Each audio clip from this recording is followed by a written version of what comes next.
Hello, tubers and tubettes. My name is Dave Dixon. I live up in Northern California.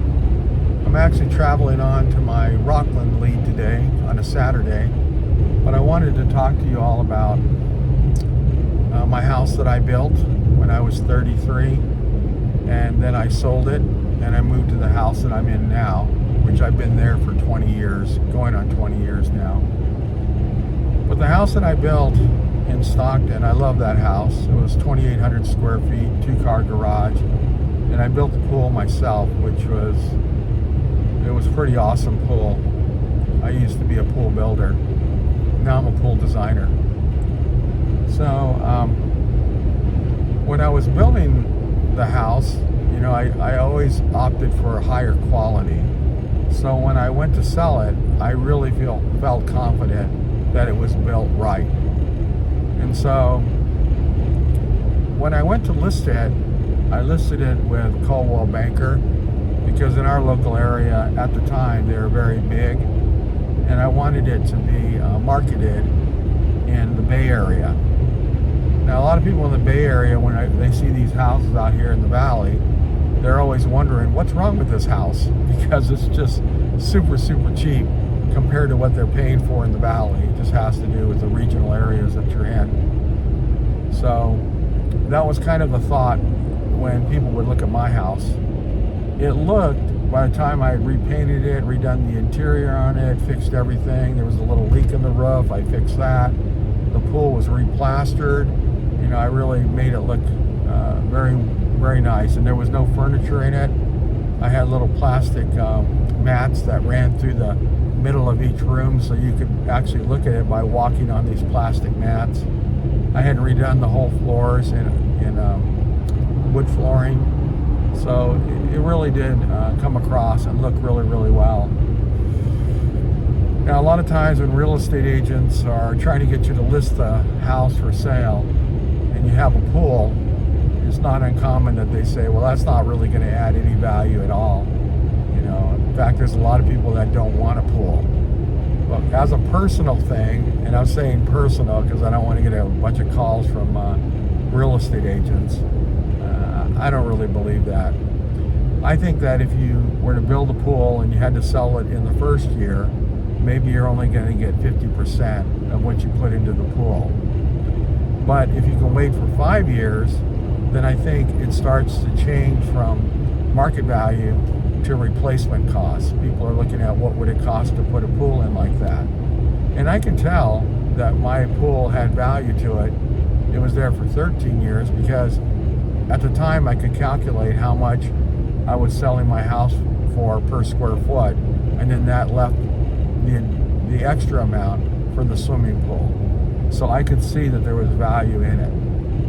Now when I cleaned it up completely, I went through everything. In fact, it was voted the most beautiful garage in a house. And everybody really thought it was a brand new house built in a subdivision. It looked that great. Now, luckily for me, I had a couple of friends that had sold houses, actually up here in Roseville. And the agent got them to list the house, as cheap as possible because they needed to move. They wanted to move to Texas. And seemed a little low to me. But then I knew it was really low when they come to find out that house sold in 3 hours.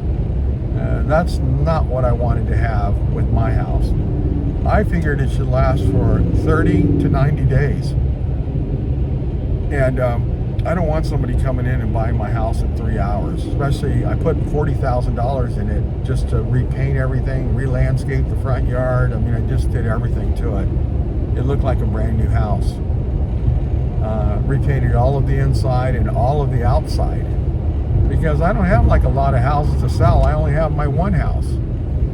So I remember when the agent came in from Coldwell Banker, I had some requests that I was looking for. One of them was I wanted it to be open house every weekend. Now she didn't have to do the open house, and houses that are not typically sold on an open house, but it does get the word out there that there's this house, that you ought to take a look at. So it's not usually that somebody drives up and they go, I love that house, I'm going to take that house. So I used to be a real estate agent, so I know that works.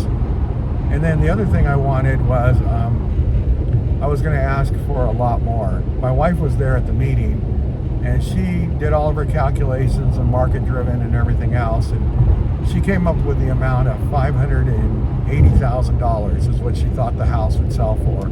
Maybe we could list it at $585, but be willing to drop it down to $580, if we could get an offer like that. I said, okay, yeah, I see what you're saying. And so for me personally, I was already living in my other house, so this house here, I just needed to sell it within a year. But I said, well, I would like to list it for $640,000. And I mean, she was kind of shocked, and my wife was really taken back, and she got really mad at me. And she goes, you're ridiculous. That's ridiculous. The house isn't worth that much. And I said, well, bring me an offer. That's what I'll say. Bring me an offer. And I really wanted that house to not sell for 30 to 90 days. I wanted people to really be able to see it. So reluctantly, my wife let me do what I wanted. She washed her hands of it, actually. And then the real estate agent, she did her eye rolling and everything else, but of course she wanted the listing, so she said, well, we'll give it a try. So we listed it.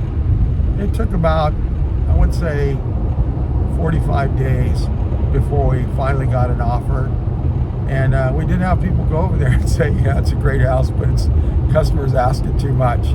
And so I started getting some offers in, right away. But the one I ended up going with was about 45 days into it. And so we settled on the price. Well, I had heard from my agent that when the customers or the client's wife saw the pool, she started jumping up and down, up and down, up and down. I want this house. I want this pool. I want this house. I want this pool. So I wasn't going to go real, low.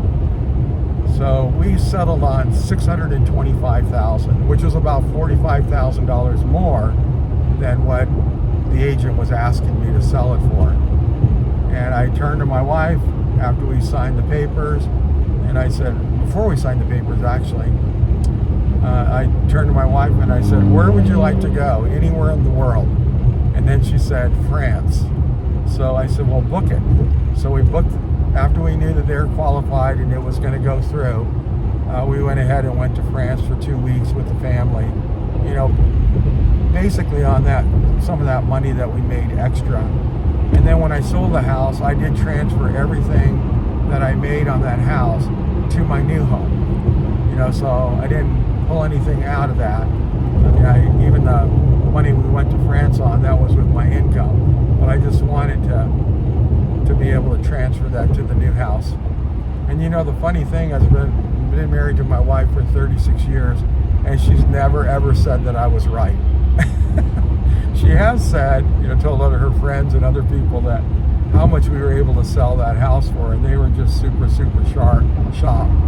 But I was pretty much saying I don't have a bunch of houses to sell, and I need to make a home run on this house. And so I felt very comfortable with what we ended up making on it.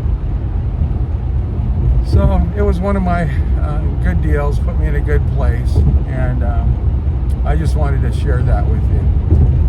Thank you much for listening, and hope to see you again soon. Bye-bye, and have a great day.